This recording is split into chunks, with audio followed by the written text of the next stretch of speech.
Ayan, para matuto kayo sa trabaho. Yan. Parang si Juan professional na professional mag-construction na. Ayan, walisin mo mama. Yan. So, ginil clean. Ay, huwag na yan anak, walis na lang. Ay, tama na yan anak, maingay. Maghihingil ako sa'yo, ano? Ibalik na yung mga pala doon sa kinuhanan nyo. Ano na yan, ano? Hihingil ako sa'yo. May andito lang. May. Yung may lasa, pag nalito. Oo. Hindi yan lason. Sige na. Lagyan mo doon sa terrace, ano, grahe. Dali. Dito na. Ilagay mo yun doon sa pinaglalagyan niya. Yan. Oh, pinitik ko naman, di naman nasapot eh. Doon sa dulo, doon sa gilid mo ilagay yan. Doon sa gilid. Nasapot yung tinuro mong gagawin eh. Mat, sa luwal mo. Nak, doon niya. Saksa mo kinuha yan. Sabit mo doon, Mat. Ayan, para natututo kayo sa trabaho, ha? Hindi lagi bulakbol. Doon, isabit mo, anak, doon sa gilid. Yan, very good. Yan. Yan. Yung dalawa.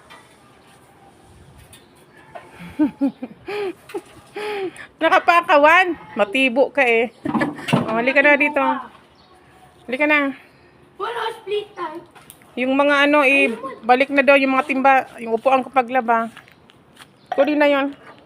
Mamayang hapon natin gagawin yon ha. Naman natin, tanggalin natin ang lupa. Ayan. Kunin mo yung timba anak. Doon ako nagkukuha eh. Yan. Lagyan mat ng tubig yan. Yan. Ilagay sa pinagkunan yan. Sisipag ng mga apo ko ah. Yan. Halika na. Ay, yung lupa. Akin na anak. Akin na. Ako maglalagay doon. Yan. Lagyan ng tubig yung tubig yan ha. Para may mainom tayo malamig. Dito naman natin ilagay yung lupa. Dito. Dito sa ating munting garden.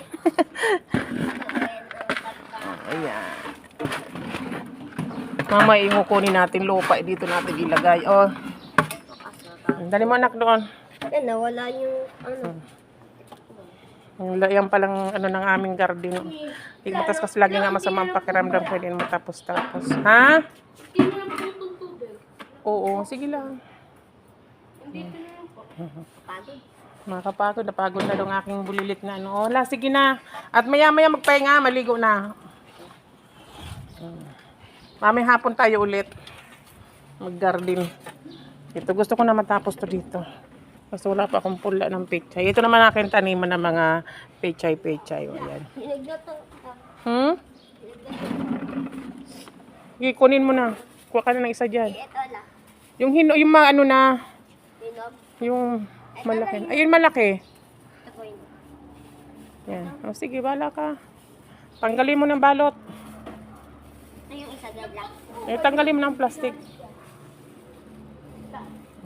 Mag-harvest ha. May mineral. Mag-harvest na siya naman. Para di ma-insekto. Ganun din.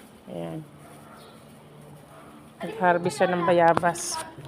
Ha? Ayun, saling ka dito na. So ayan, tapos na kami ng mga buhangin dito at nagwalis kami, nag-cleaning kami dito sa aming munting garden. Ayan, yung kasama ko yung aking dalawang apo na pogi. Ayan. Ayan, magme-merienda na sila ng bayabas. Oh. Bali, pinitas